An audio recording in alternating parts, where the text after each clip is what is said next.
my Bill 1000 Nation. How's everyone doing today? Hopefully everyone's having a great day. If not, I hope it gets better from here.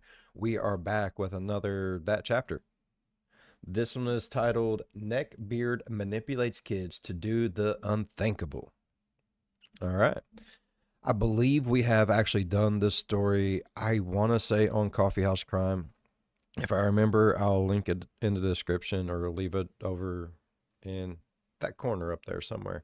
I probably will not remember about the corner, but I'll at least try to remember the description. It's messed up. It is. And Mike, whenever we get stories from him, it's more like an inner turmoil that we go through. Now, in that chapter, he'll crack jokes and stuff like that, and they always have different perspectives on the same crime. So I like doing the same stories on from different channels. You always get a little bit more information. There's a lot, okay? So I'm excited to get into today's story. Hopefully you guys are excited as I am. If you are, please go ahead, turn them lights down low, put on something comfy cup or something special. Let's get slightly traumatized. Not completely traumatized. I do not want to be completely traumatized today, but I want to be slightly traumatized and a little concerned. Let's get slightly traumatized and a little concerned. Hey you, and welcome. My name is Mike, and in this whole video, we're going to go to a remote house in the Alaskan wilderness, because there, my friends, a teen was clackety on her computer, emailing away. She was talking with some monk. Wow. She had met online, and romance had been blossoming on this long-distance relationship. And guess what? This lad, he had an unusual request for her, but if she fulfilled it, millions would be hers, and so she was licking her chops. Only problem was that he wasn't exactly who he said he was. She was too stupid, though, to think about that at all. Now, let's give it a go. He's already being mean. I love it. I love it. She was. So our insane story, it begins on June 2nd, 2019 in Anchorage, Alaska. It's a place we've been to a number of times for a number of killers. Always stories that make you go, what the shit? And this is not any different, my friends. You know something, folks? Violent crime across the US, it's on the decrease, broadly speaking, over the last 2 decades. Anchorage, Alaska is the exception. It has a violent crime rate 60% higher than the national average. Why is that? Is it because it's kind of isolated and like cold and... I don't know a lot about Alaska. I would like to go to Alaska. It's a very historical place. Like, I would love to see just some of the old, like, military bases that they used to have up there and shit like that. I don't know a whole lot. I know, like, some parts of Alaska, like, they don't get a whole lot of sun. I mean, I know the same shit everyone else knows, okay? The things I see on TV. Like, is it something to do with that? Is it where they have so much dark and they're kind of isolated, and it's just kind of like a wild land up there, ain't it? I would love to go. I would love to visit this beautiful country. Oh, damn. According to law enforcement numbers, most male victims of homicide done by a stranger. For females, tends to be intimate partner. This story do not help those numbers. See, in the middle of summer, June 2nd, 2019, 19-year-old Cynthia Hoffman, known to her family as Cece, failed to show up to a prearranged meeting with her dad, Tim Hoffman.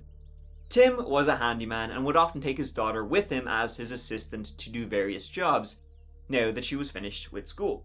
And so when she failed to show up to collect some money he owed her for work she had done for him, he immediately knew there was something wrong. Yeah. But trying not to be an overprotective dad, he held off until the next morning, when she still hadn't shown up.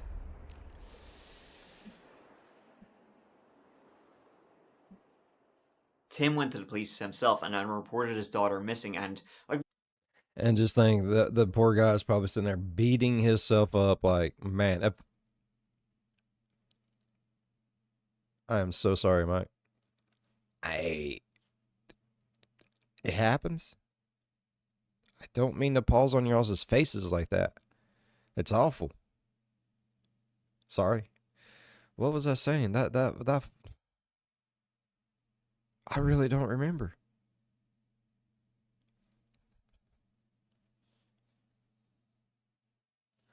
Oh, fuck it. I'll remember eventually. Right off the bat, when the search parties went out, Tim joined and he launched himself into trying to find his daughter. He spent several hours, riding around town. The one time he's not overprotective and something like that happens, that motherfucker is going to be overprotective of everything for the rest of his existence. He's going to have a judo chop hold on everything. No, touch it. That's mine. And asking every single person he saw on the sidewalk, have you seen my daughter? Have you seen this girl? Filled with dread from the very beginning. It was like a sixth sense he had about his daughter, that he knew something was not right. And in fact, even though she'd only been missing for like a day, at this point he came to believe she was already dead. Over the next couple of days, Tim began texting his daughter Cynthia's friends, including one named Angela, or Angel as she often went by, asking, have you heard from her? Where did you last see her? Blah, blah, blah, blah. And Angela was texting back, I really hope you find her. She was her best friend, right? Please let me know if you find her and what I can do to help. And so the police and the investigators, they begin where they always do, right? What was Cynthia doing when she was last known to be seen? Who is she talking to? When's the last time we know she was around? One of the last people to see Cynthia was her friend Angela, who told Cynthia's father she dropped her off here at a nearby park. Tim last heard where It's his a daughter cool-ass had been park. from the same... Was that a polar bear that they was sliding out of the mouth of?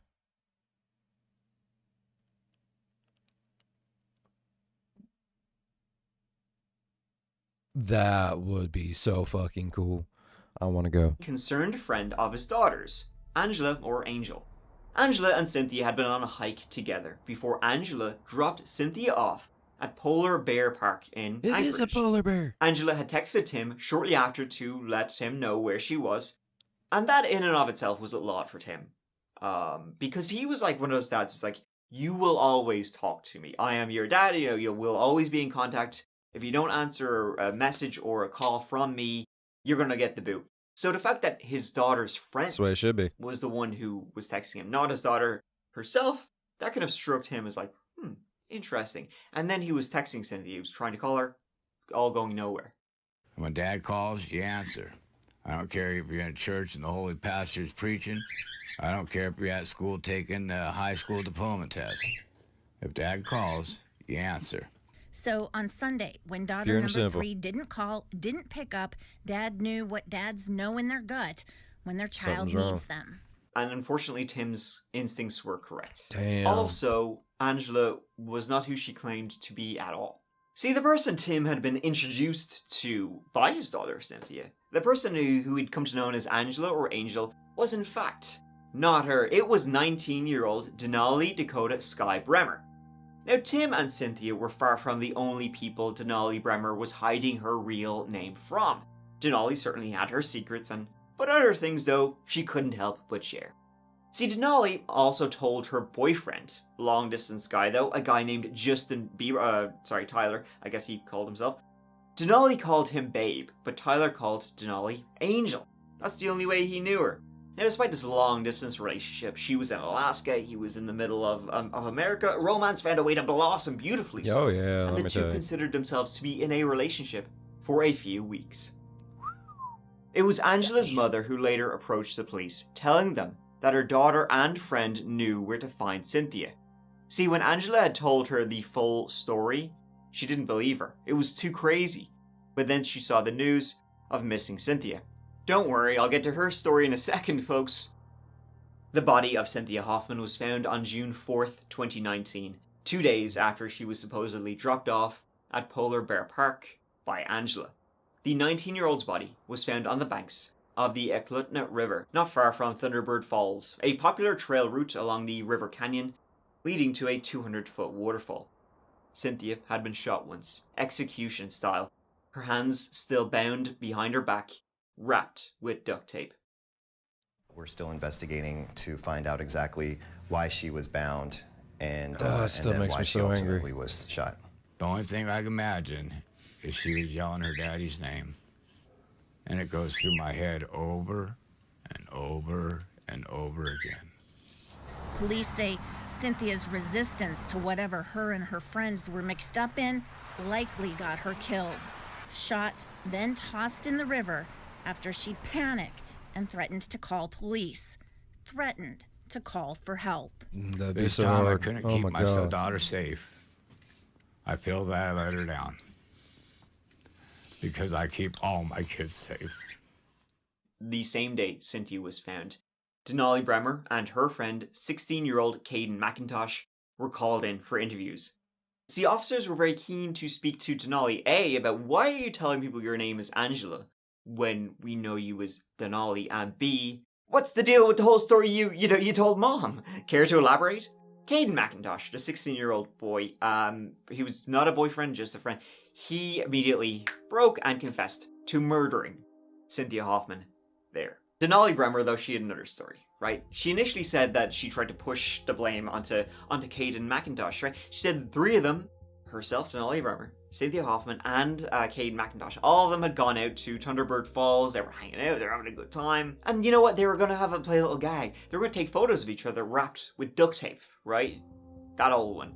However, after they innocently wrapped up Cynthia, Caden all of a sudden took a gun from Denali. She had been carrying a gun for some reason. Oh, of And course. then executed Cynthia by shooting her in the back of the head for kind of no reason whatsoever. And Denali was absolutely mind blown by this. She was freaking out, but she kind of just went along with it because she was afraid Caden would murder her too, for the exact same reason he had just murdered Cynthia. No reason at all. 16-year-old has been charged with the murder. The victim, 19-year-old Cynthia Hoffman, was killed on Thunderbird Falls Trail on June 2nd. According to the findings from the investigation, Hoffman went to the trail with 16-year-old Caden McIntosh. Man, when this smooth-faced motherfucker gets in prison, he's gonna have the whitest teeth they ever came across.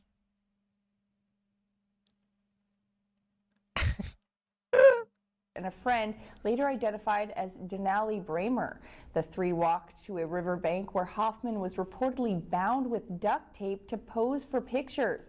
Investigators say that after an altercation, McIntosh shot Hoffman in the back of the head, pushed her body into the river, and fled with Bremer. But that old story was quickly thrown under the bus when the police had a look at Denali Bremer's phone, which horrifyingly and terrifyingly and all those other adjectives you can think of, it not only revealed that she had killed him and participated in the murder and recorded her saying, "Oh, look what we just did," it also revealed why they had murdered Cynthia. This story is about people, not being who you really think they are. Being someone on a chat room, and then when the truth is revealed, oh boy, they're not exactly that. That can happen to you.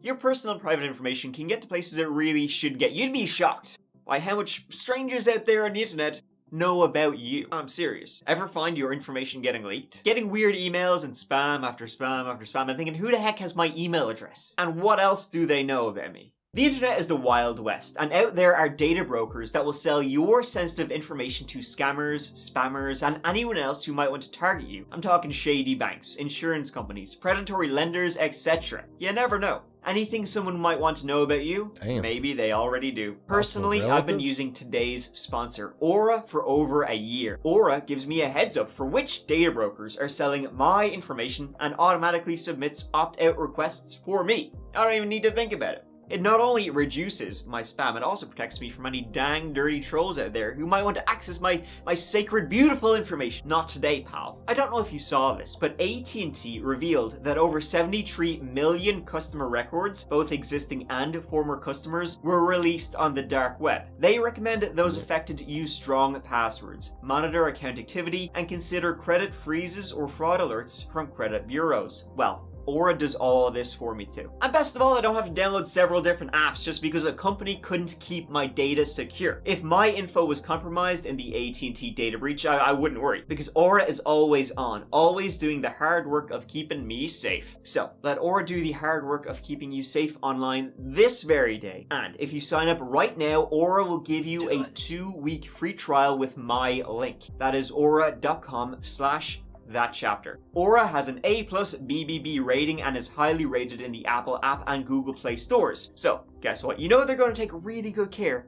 of you. Once again, go to aura.com/THATCHAPTER and honestly be horrified by how much of your private information is out there in the Wild West. But Aura has your back and keeps you safe. Now, let's get back to it. A Snapchat video. I have a question. Like, say you get Aura and then you have all your stuff taken off, and then you're like, yeah, I don't need it no more. All my stuff's taken off, and you just don't pay for it. Are they going to go and call these places and be like, you know something? Fuck that motherfucker. Put that shit back up.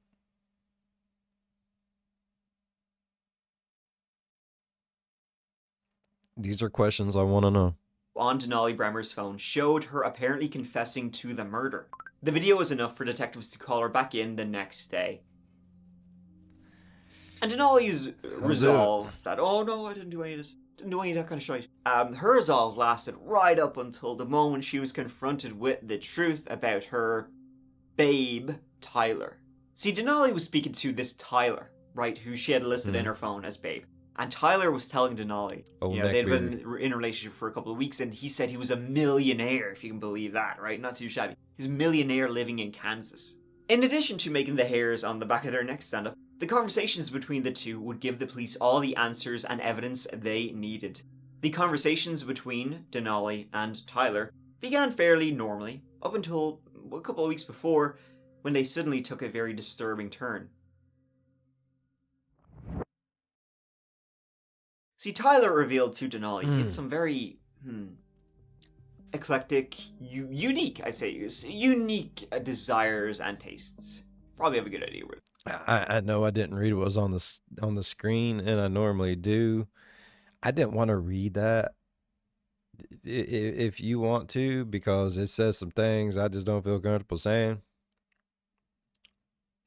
If you want to read it, pause it, go back, read it. I ain't doing it. This is gonna go. Tyler was so rich that he was willing to pay some serious cheddar cheese to have his fantasies become reality. Specifically, he was looking to pay someone $9 million to sexually assault and kill a young girl. Denali, whew, boy, she was licking her chops at that very big number, and so, a plan was hatched.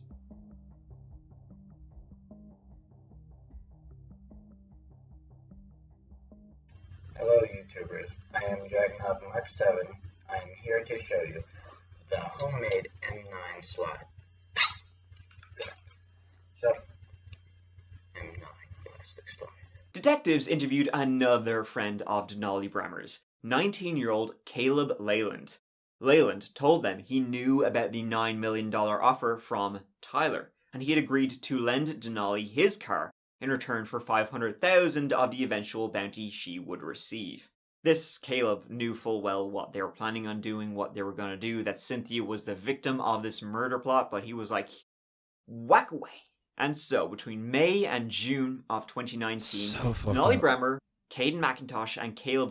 Yeah, it's like none of these people gave two fucks. They are all shady. So shady. Shady-ass motherfuckers. Good Lord. Leyland, they became this little murder conspiracy plot to murder one of their good friends, Cynthia Hoffman, in exchange for $9 million. There had also been two other unnamed juveniles who've been involved in the murder plot. They've never been named because they were underage at the time. This was not spur of the moment, this was premeditated for months, and they knew exactly what they were going to do and how they were going to do it. On June 2nd, 2019, the plan was put in motion when Denali Bremer invited Cynthia Hoffman to join her and Caden McIntosh for a hike. Bremer drove the three of them up to a trail near Thunderbird Falls in Caleb Leyland's car. Once there, they split off from the common trail and followed a different route along the banks of the river. At one point, McIntosh pulled a gun on Hoffman, and he and Bremer tied Hoffman's hands behind her back using duct tape they'd taken with them. Caden McIntosh then put the 9mm handgun to the back of her head and shot Cynthia once, killing her instantly. Her body was then thrown into the river. After the murder, Bremer and McIntosh burned several of Cynthia's possessions, including some of her clothing, her purse, and even her cell phone. Then Denali sent a text to Cynthia's dad, Tim, telling him they had dropped Cynthia off in Polar Bear Park, also known as Russian Jack Springs Park in Anchorage. Shortly after, Denali also tried to delete her conversations with Tyler, babe, from her phone. Babe. Hey, babe. Throughout the entire murder, the entire ordeal, Denali was continually sending videos, messages, pictures over Snapchat to Tyler. The two were in contact the entire time, and during the whole murder, while they were walking out, while they had Cynthia duct taped up, Tyler was Snapchatting back, do this, do that. Though he was physically hundreds of miles away, there was absolutely no doubt he was equally as responsible for what had happened. Oh, fuck yeah. He's 100% At least part of the responsible. plan seems to have changed along the way, though, as thankfully there was no evidence to show that Cynthia Hoffman was ever sexually assaulted.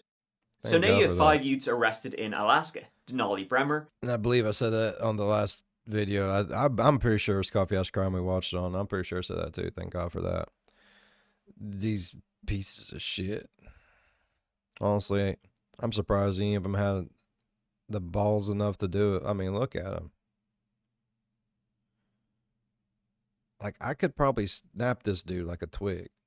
Like, they literally... None of them could have done it by themselves. These three deep shits is like the Three Stooges of murder.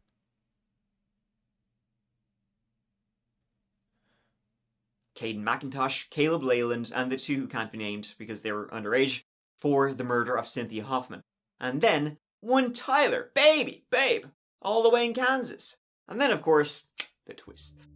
Right? Well, there's a few.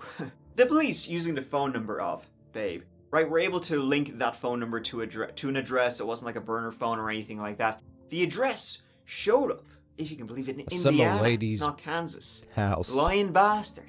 It would then also lead them to not any Tyler, to a Darren Schill Miller of New Salisbury, Indiana. I guess he does look sort of different than he did in the pictures he sent to Denali. Wonder if she was surprised when she saw, how he really looked. Darren was 21 years of age, a graduate of North Harrison High School in Indiana. Damn, In school, Darren. he was described as very shy, someone who was bullied, and since graduating, he had no employment history. So, this would come as a surprise to Denali, I guess, when he was revealed, because, well, if you squint, I guess they kind of sort of look the same. More! Ah, there we go. So yeah, he stole those pictures off someone else, some random guy he found on the internet, hence why I pixelated them, of course. Sorry, guy. By the way, funny coinky-dink, Alaska is the #1 state in the entire US of A where people are most likely to fall prey to romance fraud. Yes, Alaska, #1 catfish state. Why? Come on, guys, I mean, I know there's not much to do up there, but please do your research. After Why the in truth had been Alaska? revealed to her, Is it because, like, they're so, like, kind of just there's nowhere else to go? It's just like, whatever. Like, how you gonna be catfish that number? How you gonna be #1? Man, I don't think. I'm sure even if they wasn't #1, I'd probably be saying the same thing to whoever was #1. How you gonna be #1 in that? I guess someone's got to be #1 in it. Here's another question. What's the gap between #1 and #2? Like, is it like 1 or 2 people, or is it like thousands?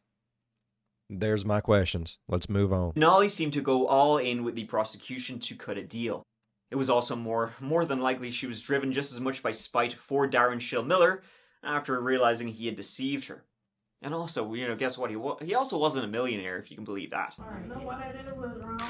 Denali trying to cut a deal, I don't think it had anything to do with having a guilty conscience, because I don't think she has one. Denali told the authorities that she and Darren Schill Miller, as Tyler, had been in an online relationship for months, and she truly believed him to be who he said he was. A millionaire from Kansas. She's pretty stupid. Yeah. And the request from Tyler to murder, that wasn't the only request. Darren had sent, because he's a real sick SOB.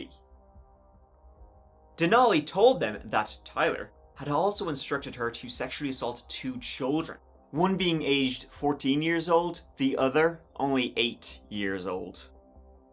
Court documents showed that Denali had gone through with it. In fact, that was a real problem for Darren. He was known as a real sick bastard. It was like an open secret even in his own home that he liked them young.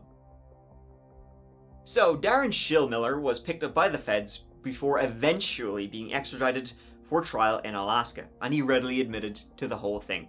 He'd intentionally catfished Denali, who he knew as Angel, and solicited her to kill her supposed best friend. The pair had been planning to kill Hoffman for 3 weeks before the murder took place.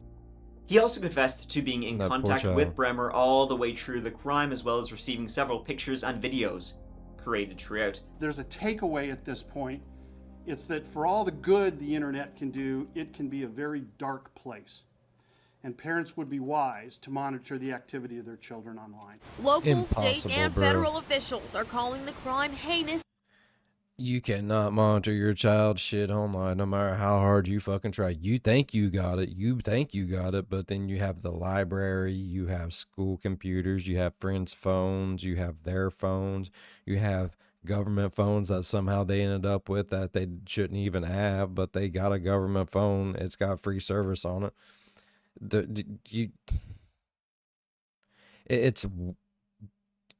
Kids can. Okay, I remember whenever I was little and I wanted to see it, like some boobs. I could go to a friend and be like, hey, you got your magazine in your locker yet? Let me see some boobs. You know? Now it's like, hey, let me see your phone. You got your phone with you? Yeah, let me see it real fast. There's no keeping kids from this shit. How many now adults remember whenever they was younger and their parents was like, no, you can't wear that out. So you'd wear what they wanted you to wear. And then when you got to school, you changed clothes. Or when you got to your friend's house, or you sat in the back of the bus and you would just wear your stuff underneath your pants and just take your stuff off, throw it in your backpack. You can't trust kids. And shocking. And their response, aggressive teamwork. If you're listening to my voice, not in Alaska, but somewhere else, and you're sitting in your mom's basement and you're planning to do some type of crime, influence, plan, or conduct a crime in Alaska, and you think you're safe because you're that far away, you're not. Get out your fucking mom's basement. Do something for your life, bro. We will bring you back here to face justice. Fuck yeah, bro. If that wasn't messed up enough, get this, right? He even admitted to the police when he was taken back to Alaska that after the murder of Cynthia, himself and Denali, who, you know, still believed he was Tyler at the time, had briefly discussed killing other people after they killed Cynthia. And he said that if she didn't kill more people, he was using blackmail. He was like, hey, guess what? I'll just tell him he killed Cynthia. So, kill some more folk for me, please. Thankfully, she was arrested. They were both arrested before this could go any further. So, Denali's motive for the murder of her best friend was money, the $9 million she believed she was gonna get. His motive, he's a troll, you know, shits and giggles. That's it. Alaskan authorities indicted Schillmiller, Bremer, and McIntosh on a variety of conspiracy and murder charges, as well as, well, child pornography charges for Bremer and Schillmiller. The 2 juveniles whose names have not been made public were also indicted, along with Schillmiller, Bremer, and McIntosh. Their role in the crime isn't quite as clear, though it seems they weren't present when the murder took place. They were aware of what was happening, but not directly involved. Now, since the news broke, plenty of people have had lovely things to say about Cynthia. She was, by all accounts, a great person with a really bright future ahead of her. It sounded like the only thing she was guilty of was being too... Even in both videos, I think Coffee House Crime kind of went to a thing that she had like some sort of issue, health issue, maybe mental issue. I'm not too for sure. Maybe an anxiety issue. I can't remember. If you end up going back and watching that video, if I remember to tag it, let me know. Let me know in the comments below. Trusting to someone she believed was her best friend. Darren Schillmiller, on the other hand, the complete opposite, a real piece of shit. Former classmates would tell local news how odd he was and that they found it, well, when they found out what he was into, nobody was completely surprised. I don't think anybody thought he would ever kill anybody, but the child pornography, definitely. He had a problem there. Jaden Poley went to middle school and high school with Shillmiller, and she I'm not trying to laugh, but it's like, oh, we never thought he was going to kill no one. I mean, we knew about the child porn. That was a real problem, but he kind of kept it to himself, you know. Who we to judge what you keep under your mattress? What kind of shit is no? Bro, if I knew someone that was in that shit, I'd be calling the police. Period. Like, police, 911. He had a real problem. Like, you gonna go to some sort of AA for that shit, bro. told KTUU he'd had a reputation for being a little off and increasingly a little creepy. He's asked numerous girls from my high school. Okay, I don't get too concerned over, oh, they made another account. How many people out there have made another account just so they can keep an eye on something? We've all done it. We've all done it. It's like, man, I just don't know. You make an account, you know, you don't put that face on it, you just leave it as the, like, whatever. Oh, shit. For pictures of their kids. Oh, that's bad. KTUU found numerous online profiles for Shillmiller spanning many years across multiple social media platforms. The common theme, a strong desire to find friends and connect with women. Dozens of young girls came forward, revealing that Shillmiller had been actively soliciting explicit photographs from people who were way too young in the years leading up to the crime.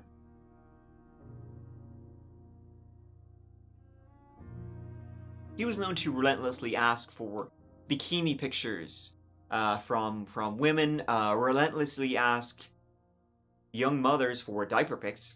She said at one point, using the name Austin, Shillmiller confessed, quote, "I have a problem I want to tell someone and I don't know how."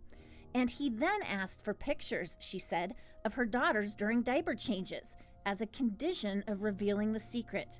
Arnold caught on and cut things off. And he was also known to be catfishing, like to catfish people in his local area to try and get explicit pictures from them. I guess it's like they obviously knew. What was that one motherfucker where he was eating poo? It was at that chapter too, because the thumbnail of it says, this left a bad taste in my mouth. I talked about shit a lot. I do. That was it kind of reminds me of that. Like that dude had some issues. He was into that diaper and poo shit too, man. I don't know. It was him. Denali Bremer, it seems, was the only person stupid enough to believe his catfishing. Yeah, she's pretty stupid. Court should find ignorant ass that motherfucker. Miss Bremer engaged in one of the most serious crimes that we have in Alaska. She executed Cynthia Hoffman in a murder for hire plot. She conspired with numerous other individuals in and outside of Alaska, including juveniles, forever altering everybody's life. She may not have pulled the trigger, but this never would have happened if it weren't for Denali Bremer. Denali Bremer pleaded guilty to murder in the first degree. In February 2024, she was sentenced to 99 years in prison. The hurt I caused you and your family, I can never rectify in any way. Good. Shut up. Don't talk. No one wants to hear your shit. You lost a precious child. Yeah. And the community lost you're a piece of shit. As well. I am truly sorry for my role in your loss. Cade McIntosh, who was only 16 at the time but charged as an adult. I cannot handle that. It's like, no, you're going to murder my baby. And now you just going to be like, so sorry. Man, fuck you. See, I would not be allowed in the courtroom at that time because I just get up and just like beat the shit out of him with a gavel, bro. Oh, I'd be in prison. And admitted to being the actual triggerman, also accepted a plea deal and is awaiting sentencing, but is expected to be given a life sentence. Caleb Leyland, whose car was allowed to be used during the murder, he'll be sentenced in June of this year, 2024. And as for Darren Shillmiller, now aged 25, he pleaded guilty to soliciting the murder of Cynthia Hoffman. Darren Shillmiller never spoke at his sentencing hearing. Instead, his attorney read a letter in which Shillmiller acknowledged what he did to Cynthia Hoffman, known as Cece, was wrong. Every single day since the death of Cece, I have felt extremely horrible and wanted to apologize as well. But the state showed little compassion for his tears or the fact that Shillmiller had been diagnosed with a low IQ, saying he was smart enough to fool Denali Bremer online and manipulate her to carry out the murder. He convinced her that he was a 20-year-old, good-looking young man that had won the lottery, had millions of dollars, and he used that money. Doesn't make him smart or her stupid. Dangle in front of her and get her to do whatever he wanted. He too. I mean, like, you're trying to act like he's smart enough to, like, trick this girl in there. Okay, what if she's dumb too? You know what I'm saying? Yeah, feel me? Like, can we give her an IQ test to see how smart she be? I'm just saying, like. Sentenced to 99 years in prison. Frankly, yeah. Mr. Shillmiller enjoyed it. He could have given him as few as 5 years, but gave him 99 Man, there's gonna be to plenty serve. of guys in there willing to shit on your face, bruh. And there you have it, a really horrible case full of flyers and snakes and, well, catfish.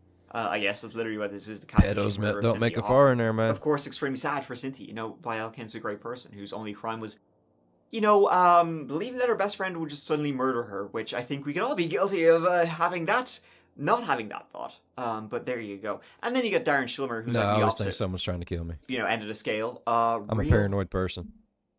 Piece of shit. Sick bastard.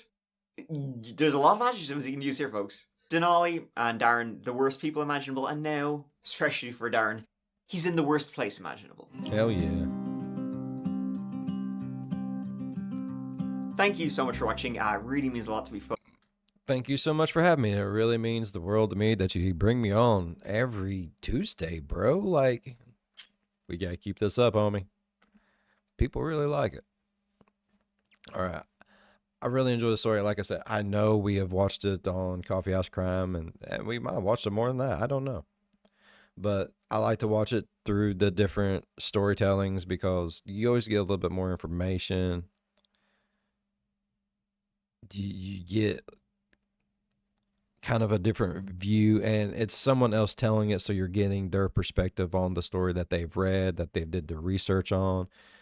Certain things stick out to them that they want to incorporate into it, where other things stick out that they want to incorporate into it. Like I said, I'm pretty sure on Coffee House Crimes, like she had some health issues of some sort, or she had some issues, like medically. I think that was another worry, like she had to have medicine or something, I think. I don't know. I don't remember. All right. Like I said, I really enjoyed today's story. If y'all enjoyed today's story as much as I did, please go down there, leave a thumbs up. It really does help the channel grow. While you're down there, if you want, go on over and slap that subscribe button. Become part of the Bill for 1,000 Nation. We do some crazy shit here. And if you want to know when that crazy shit happens, ding that bell. It might work for you. It might not. But if it do, jump in on one of my premieres. Go over in the live chat and be like, hey, Bill. Man, I was sitting there. It was all quiet. I was just in my own little world, and then you just dinged me out of nowhere, and I about pooped everywhere. But I really enjoyed it. It let me know I was alive. And I'll be like, heck yeah, my friend. Leave a like and dip. That's all you got to do. As always, be good to one another. I'll see you in the next one. Bye-bye. Mike, these faces I'll leave you on, bro. I do apologize.